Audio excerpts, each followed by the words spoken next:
Things Musicians Don't Talk About is supported by the Royal Society of Musicians. Since 1738, they have been providing vital financial assistance, advice and guidance to music professionals unable to work due to accident, illness, stress or anxiety.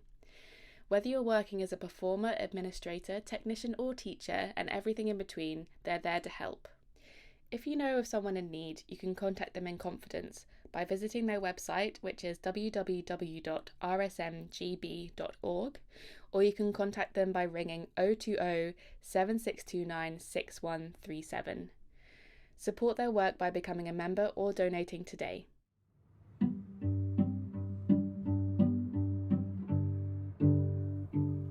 Hello and welcome to Things Musicians Don't Talk About with your hosts Hattie Butterworth. And me, Rebecca Toll. Within our vibrant musical world, it can often feel that the struggles and humanity of the musicians is lost and restricted. Having both dealt in silence with mental, physical and emotional issues, we are now looking for a way to voice musician stories, discuss them further, and to connect with the many others who suffer like we have.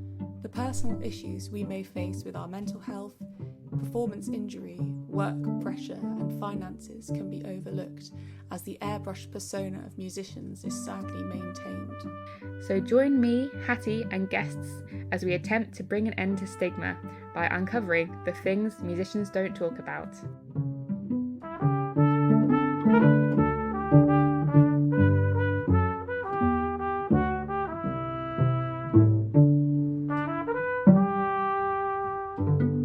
So everybody, welcome back to our Voices Radio segment.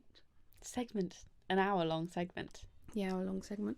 And also, if you're listening on the main channel, Welcome. Hello again. It's lovely to be back. I hope you've all listened to last month's with Rebecca and Stuart, and Rebecca on her own. Yes. It was very good. It was really good, actually. Thanks, mate. The highlight, ironically, for me, was when you answered my question. Which was, about missing my eating disorder. It was very interesting.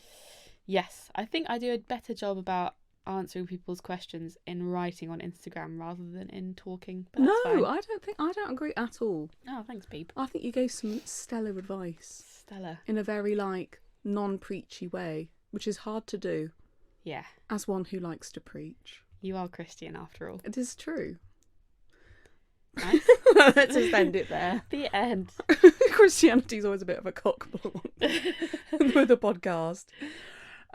So today we were thinking of doing a sort of wider musical world chat. No, I'm making it sound really boring, actually. Yeah, we should just jump into it rather than trying to introduce it. Okay, so basically, since we did our last chat... Yes. And stuff. I mean, the last few months we've kind of been interested in the world of Lewis Capaldi, slightly. Yes. Since the documentary came along on Netflix. Yes. Yeah.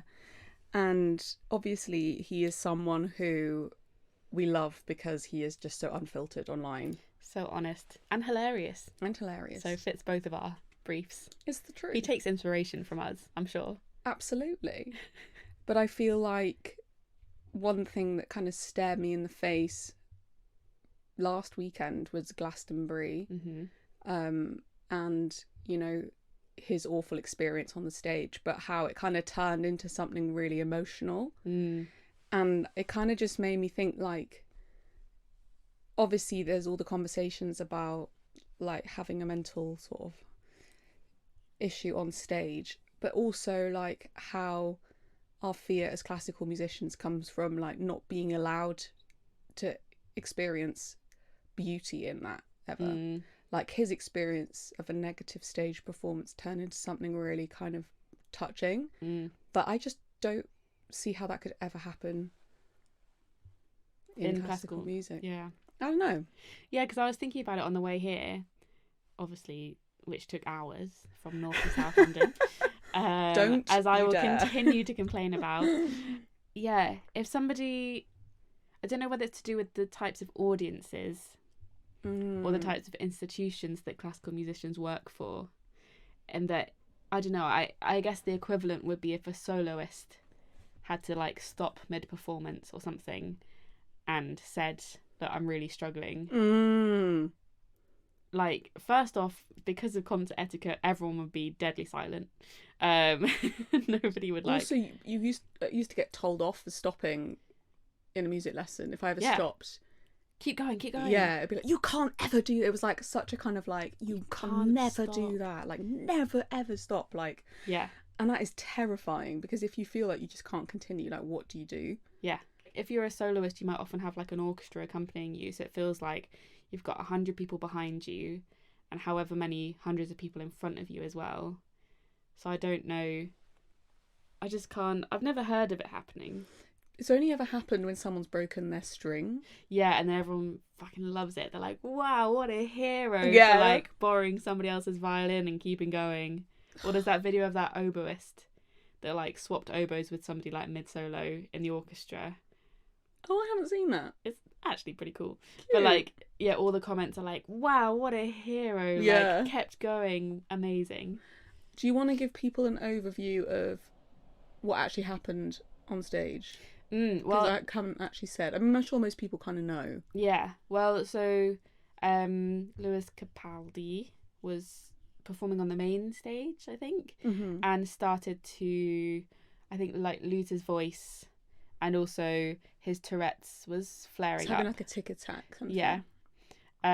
So I think the audience sang his songs in place of him, and it became this very like magical, communally like supportive experience, I think. Yeah, I think it was very much like reported as a very positive thing. Prompted a lot of discussion about music and Tourette's and... Yeah. And actually I read an amazing Guardian article. I've got a few quotes here. One of the quotes said, non-disabled people are taught from an early age that disabled people are either tragic or inspirational. If they're not overcoming what holds them back, they're miserably failing. And I think this is a really interesting thing of, you know, in those terms, I guess Lewis like failed in quotation marks because he didn't keep going. Yet it was seen as quite a big triumph because it not only advocated for his openness around Tourette's and anxiety and everything, but it kind of brought people even more together. And I think in the light of the recent documentary, it felt even more eye-opening that, I don't know, there was the continuity of the documentary into real life, which, I don't know, I also saw like quite a lot of comments on, I think it was a Daily Mail article, of people being like, my favourite journalism. Yeah, exactly. Of people being like, he's pretending for the like attention and this kind of thing. People always say that about Tourette's, but it's so hard to fake a tic. How would you do that? How do you keep it up? Like, but also, why would you like? What are you going to gain from that? What's he going to gain? Yeah, he's having to take so much time off to focus on his health. Why is that gainful? So I thought that was interesting. It's so interesting. And the other thing, I guess, the side maybe that wasn't reported on as much is also, why did he feel he had to perform? Because I think he was saying like he'd been struggling for a while, but what was it about the pressure of Glastonbury and like all of that and the, you know, letting people down and everything. But also, how do you know when you're ready? Sometimes you can't know until you do it. And this was another quote. It's she's here with the quotes. I was really like loving this article. They said, yet it's important to guard against the idea that disabled people in the public eye should be permitted to be visible when only at their best. And I totally agree to an extent that, you know, as long as you're not harming yourself, then it's great to be a little bit messy in the public eye. You know, as we are. We're very honest and very not perfect. Yeah, first of all, at what point do you know that you're ready to perform again? But also, why does it matter if it's not completely... If you're okay with being that vulnerable on stage, then is there anything wrong with doing a less than perfect performance and being very real? No. It's just we wouldn't have the beauty, I guess, of someone singing along. Haydn trumpet concerto. Audience being like, and they're like, da, da, da. Third movement's coming, everyone knows how this goes. Da, da, da, da, da, da, da, da. But can you imagine if Lewis Capaldi was in classical music? Like, he wouldn't be allowed to perform. No. He'd be dropped. He'd be dropped. And that's kind of what I'm thinking is like, are we missing out on performers like him? Well, also where, a lot of the pressure in commercial music comes from the manager or whatever as well. So it's interesting to me, well, I guess also for artist managers in classical music, but like, where is the majority of the pressure coming from in that kind of a situation? Like, if for example, Lewis Capaldi's fans are so supportive, is the pressure to perform coming from his agent? Is it coming from his own feelings of like fear of failure, like, or like letting people down? Yeah, because there was another kind of 360 or 180, whatever, different example. 360 would just be the same. Would be the same example. Yeah, I realised that.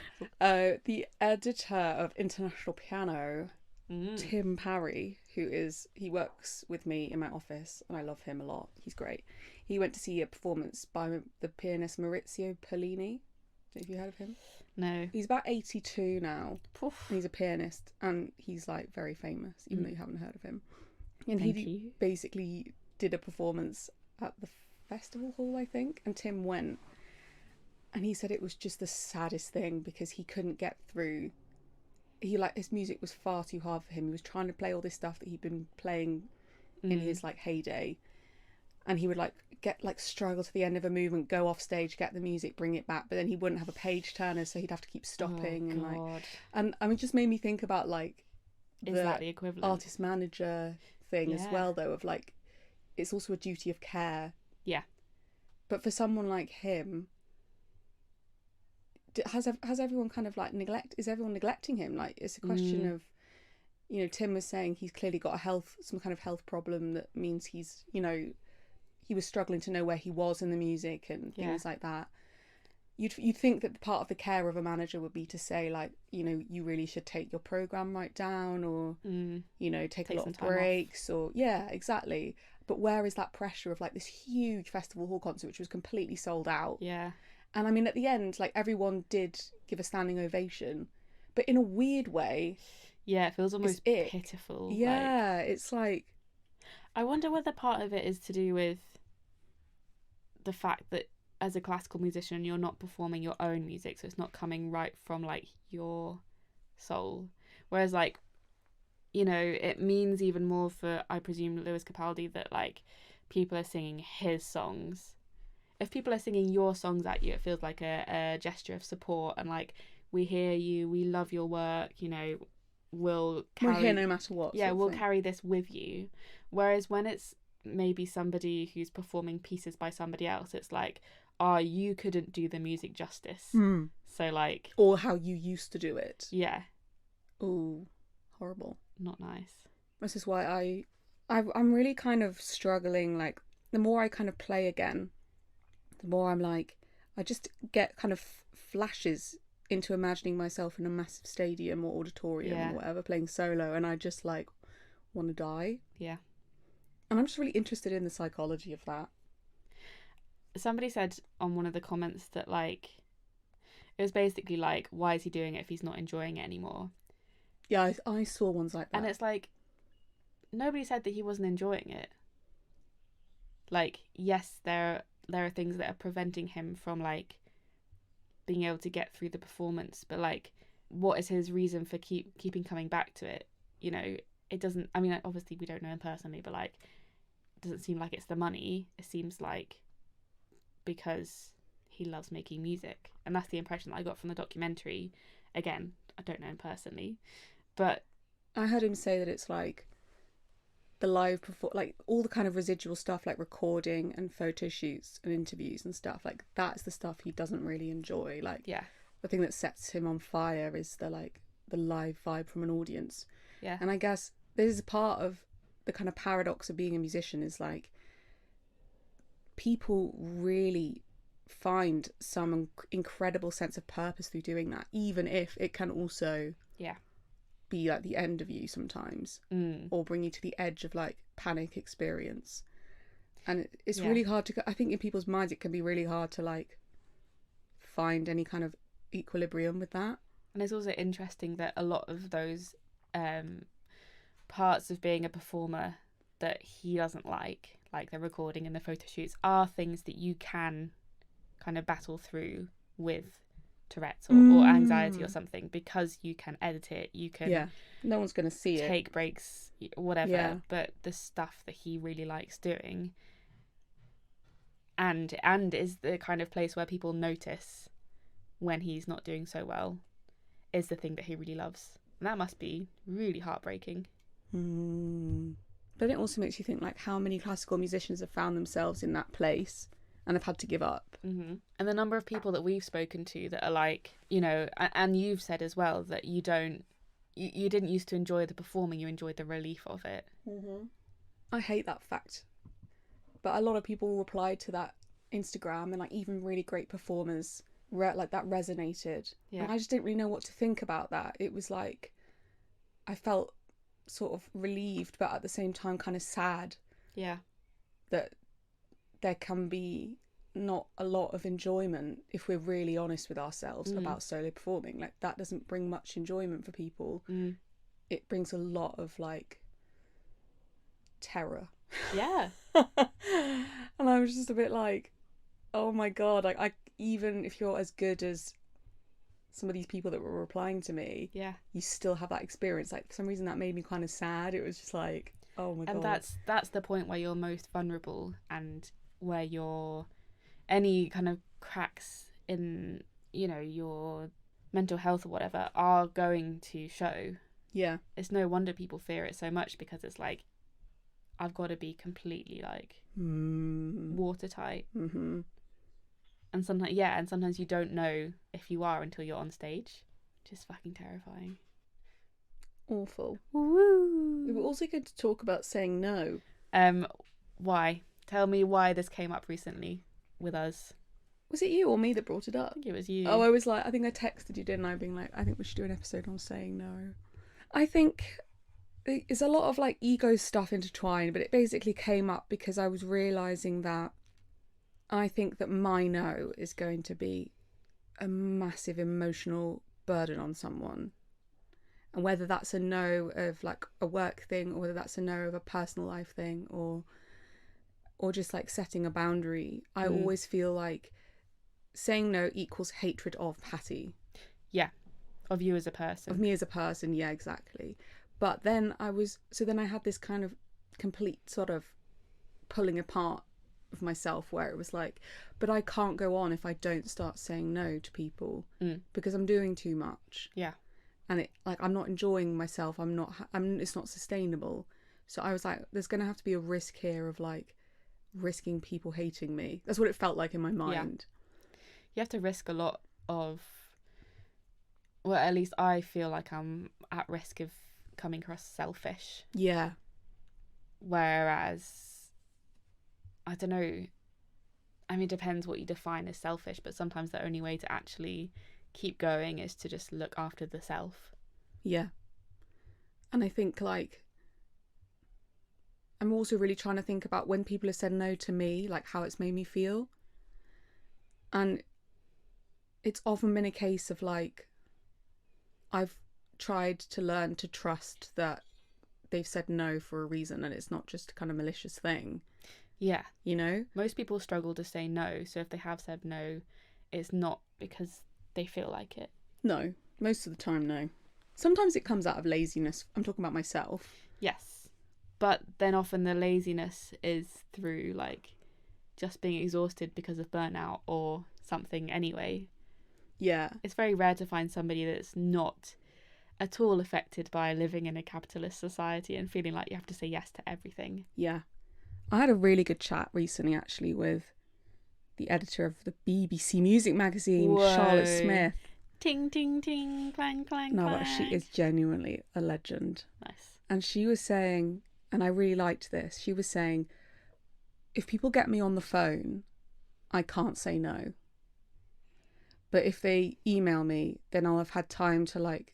And she like, it came out of such a place of self-knowledge. Like, she's been editing magazines for like 20 years.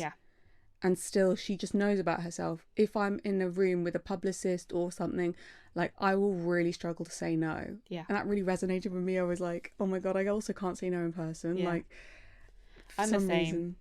And as much as I get overwhelmed by how many like unread messages and stuff I have on my phone, I do leave replying to them a lot of the time until I'm in a place where I can actually put thought into my response.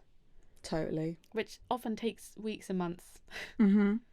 What about saying no to like work though? Because I feel like that's not something I deal with.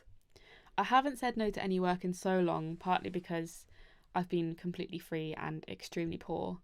So I've just been taking everything and anything I can get. But I have, I remember there was a festival, like an opera festival I said no to. Oh, last year? Yeah, or it would have been this coming summer. Oh. Because it was just so underpaid, and I knew that I'd be really just tired and exhausted, and I would rather have no money from it and not go. Yeah, also ethically. I didn't want to perpetuate that kind of work. Was it a country house thing? Yeah. Yeah, I think that that's such a good idea because there's so much money flying around those places exactly. anyway. And they were asking me to fix the brass section, and like I did ask a few people, and then the more people I asked, the more I was like, I really don't feel comfortable asking people to. Yeah, you don't want to be the one work. to bear the bad news. Yeah, and also, in my head I was like, why am I saying yes to this work and, you know, trying to get other people involved when I do such public, like, I have these conversations on like the podcast, being like, you know, pay people better and this kind of stuff. It really does hold you accountable, this bloody podcast, doesn't it? Fucking podcast. I can't do anything self-destructive anymore. Well, I can't get anyone else involved. Which is probably a good thing. So funny. But yeah, saying no to work is hard because you feel like it's a butterfly effect of, well, if I say no to this, then they won't ask me. And then what if I meet somebody on that gig? Or like, what if I, you know, do this one gig and at least more work with that orchestra? Or but what's the probability of all those things? No, completely. It's so funny. Such a small percentage chance. Because it, as you said in like the Can Music Make You Sick, like it's gambling, it's luck. Yeah. So much of it. And yet then our inability to say no comes out of this belief of like, this time might be it has so much power. This little piece of work has so much power. Yeah. And actually seeing like my friends and colleagues and peers that are doing amazing work with like really top tier orchestras and ensembles and organisations, and they still feel like they have to take shakes. But how are you feeling like saying no to stuff when you're in full-time employment and like within a bigger organisation? Does that feel different than like saying no as a freelancer? Yes, I think that my no has a bigger impact than it actually does. Mm-hmm. But often my no, to be completely cutthroat, often I have to say no to things because they've come to me last minute, and people haven't actually done their own preparation. I see. So it's through other people's incompetence. But it sometimes really annoys me because it'll be a really amazing thing that I want to do something for, but it'll be too last minute, and the stress of trying to get something together. And I've done a lot of that where it's been a an opera project that I've really loved, but it's been too last minute, and obviously they don't have a massive budget, and then I feel guilty but also really want to cover it. Yeah. And if you try to fit every one of those ones in, you just burn out. Totally. So I'm still really struggling with it. Like I've got so many things to write that I've promised because I just didn't know how to say no. And it's also out of like, because I'm not paid per article. Like, I don't know how to put it. I think I should be saying no, like this isn't in my capacity, this isn't in my work contract. and we don't have the budget to pay a freelancer to write it. Mm-hmm. So I just have to say no. And I have sent a few emails saying like our resources are very low at the moment. I'm the only editorial person on the team. People have been so understanding, to be fair. It's not like I've had horrible replies. I've had one quite horrible reply to a no, where I'd basically said I was going to an opera that I then couldn't go to, and said to the publicist, like, I'm really sorry, can I go later in the month? And the publicist was like, you've really messed us around here. And I was like, that was awful, but that's the only time that's ever happened. Yeah, and considering you're like, the fear around it is that people are going to be like that every time. Yeah, exactly. So it's, I don't really know. I still feel like such a baby of saying no. Like, do you think also because you get like a monthly salary, you feel obliged to do the same amount of work every month? So even if you're having a tougher month, like personally, you still feel like you have to live up to last month's expectations? So that's like on and off, actually, because I don't know what it is. I think I've become a lot more relaxed about like, this is, you know, I'm doing this in work hours, like that's probably not allowed, but I'm quite an intuitive worker, like and sometimes I think I've got to a point where that is a good thing, where sometimes I will have a lot of motivation late at night and I just piggyback on that motivation because I have to, and then I'll just lie in longer in the morning or go for coffee with someone and not stress about it. And then some days I'll put aside a whole day just to meet people and have coffee. And so I definitely find that harder living with a partner, to feel not so guilty about like working late into the evenings, or like putting stuff off. Like sometimes I'll be like, oh, I'm just going to do some editing this evening, and I'd be like, oh, like I thought we were going to watch a film or something. Yeah, I'd not thought about that. And there's like more personal obligations in the home.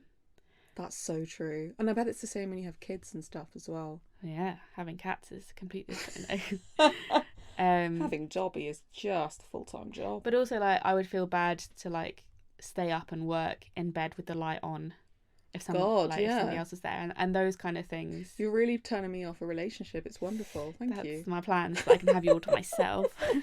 So true though, because like I know a lot of people really love spending the evening with their partner, but I think I need the evening on my own. Like, it's an absolute sacred time. Like, I think if I wasn't in a relationship now, I would do more of that, even though I haven't been that person before. But then there's also the like issue of work and leisure merging, and I'm always trying to kind of ask myself about that, but I just don't think, I think I'm always going to be the kind of person who does have a bit of that, who does have a bit of the old mergy, because I love talking to people, I love meeting people. Like, that doesn't feel like work. But some days do, some days don't. Do you plan your downtime? No. Is that a problem? Is this a therapy session? Is this paid work? In therapy with Rebecca Toll. So at the weekend... Oh yeah, I guess you have the weekend. You forget about the all weekend, don't you? So at the weekend I'm very good at being like... No. And even sometimes I'll feel tempted to do stuff and I'll just say no, because I know the feeling of the leakage. Yeah. From one day to the next. A lovely leak. The work leakage from one day to the next. And then you get to Monday and you're like, I have not had a day off. Yeah. Kind of feeling. But then, you know, there are days like after the magazine goes to press where it'll be in the middle of the week. Me all day. And I'll just be like, do you know what? I'm going to take today off. And it's like, I can just do that. And that is a lovely freedom of being my own boss, kind of. Yeah, kind of. Kind of. But I don't know. Yeah, I'm still really shit at saying no. I don't know if we even found any real... We're not here to find solutions. No, that's fine. We're just here to complain about stuff. We're just here to complain, like the good therapists we are. Woo. Oh yeah, when are you starting your therapy course? September. Oh my gosh. Do you get to be on a placement now? Do you get to therapise anyone? I will be on a placement at some point. I just need to... This year? I think so, yeah. That's so cool. Let out into the wild. It's a bit like when you pass your driving test and you're like, oh, everyone stay off the roads. And it's like, everyone stay out of therapy. You don't know where I'm going to pop up. It's Rebecca again. Yeah. So, next up we have a bit of... Are we not winning of the weeking? Oh, shit, yes. Sorry. Off you go. So, this week, I've got a win right away. It's an absolute lie, I do not. Oh, I guess I started the bass guitar this week. That is cool. Why? Tell us more about that. Because I wanted to have, like, a new relationship with an instrument. I've got really into, like, some 80s bangers recently, and all of them have a really stinking hot bass line. So I was just like, I would love to be that bitch who can play the bass line of things. And it's amplified, and I look a bit more bisexual than I do when I play the cello. Do you feel like you're, like, pushing yourself to be, like, improve all the time on it? No, I am really quite bad, but I think it's just hilarious. Nice. I find it very funny, and I find it very fun, and I just want to play it all the time. So where can we catch your next live performances? My next gig? Well, this is it. You're going to have to come to my bedroom. Oh, hot. I told you it was hot. So yeah, that felt like a big win, because it was like, this might sound like I'm being cocky bitch, but I don't care. There's a sense in which, like, so much of what I've learned on the cello in terms of, like, reading the bass clef and, like, knowing what rhythms are like, I do feel a little bit smug, being like, look how many steps I can skip on the bass guitar. That was what it was like with clarinet for me. So good. You're Even like though grade 1? Yeah. Grade 8, babe. Like, let's go there. You know? Concerto with an orchestra coming up. Oh my God. Your win of the week, please. My win of the week is that I started with a new therapist. Oh yeah. Who is great. And it's my first online therapy. Oh right. I had a few online sessions with one of my last therapists just as we were going into the pandemic, but this is online from the beginning, because it's like this low cost therapy service through a place in Hackney. So it's like £100 a month, so 25 a session, which is amazing. So good. Do you have to live in Hackney? No. Really? So it's obviously still like a good chunk of money, but it's definitely like 4 times better than it could have been. Well, I mean, one session could be 100 quid. Well, exactly. That's what I was trying to say, but I couldn't figure out how to translate maths to English. Yeah, it's always been difficult. It's always for both hard. Of us. So that was good, and I was very honest. Like, our first session, I Did you cry? No, but I asked her if she was okay like 4 times. Oh my God. I have a big thing that I want to know that my therapist is like okay, I know what you mean. and you know, like very like people pleasing. Like, is my stuff too much for you? Yeah, like how, you know, because I think she might be in training as well. Oh. So I definitely projected onto her like I know being a student and like yeah, and also I didn't. Does she know you're in supervision sort of thing for your own? Yeah, so I was very open about like being a student from the beginning, because I didn't want her to feel like I'm like trying to catch her out, or like a bit like a magician, like I know how this works, that kind of like vibe. So we were very transparent. It was actually amazing how much she like self-disclosed as well about how she was feeling. Oh, I love that. That was quite interesting, and I think this is going to be a good therapeutic relationship. Good, that's such a blessing. Yeah. Oh, especially after the last eating disorder therapist. Anyway, yes, it's a pretty good win of the week. That's and also really that I started it before I needed to, because I would only need to be in therapy from September, from when my course starts. But I felt like I'd want to get it started over the summer. That's very wise of you. Even though it'd be more money, obviously. Yeah. But I wanted to... An investment. Yeah, make sure that I had a therapist that I was clicking with before the course started. Yeah. Because it might take a few different people before you settle. You never flipping know, do you? Never flipping know. So there are our wins of the week. So next up we have a little bit of a chat that I had with Paul Denegri, who is he's all sorts of things. He's a musician, he's a composer, an arranger, educator. But who is he to you? He was my old head of brass at Wells Cathedral School. Oh. And he's were been very both supportive of you. so supportive, and also really honest about his own journey. And whilst I was going through my stuff, he was also going through quite a lot of stuff. So it's an amazing chat. Like, I can't wait for you to hear it, Hattie, and also our listeners. So it'll only be a bit of it, and if you want to catch the rest of it, head over to our main feed for whenever the second part drops. Can't remember when that will be, or it might already be out. It'll be some time. We'll let you know. Look out for Mr. Paul Denegri. And yeah, thanks so much for now, and see you again next month. Bye, guys. Bye.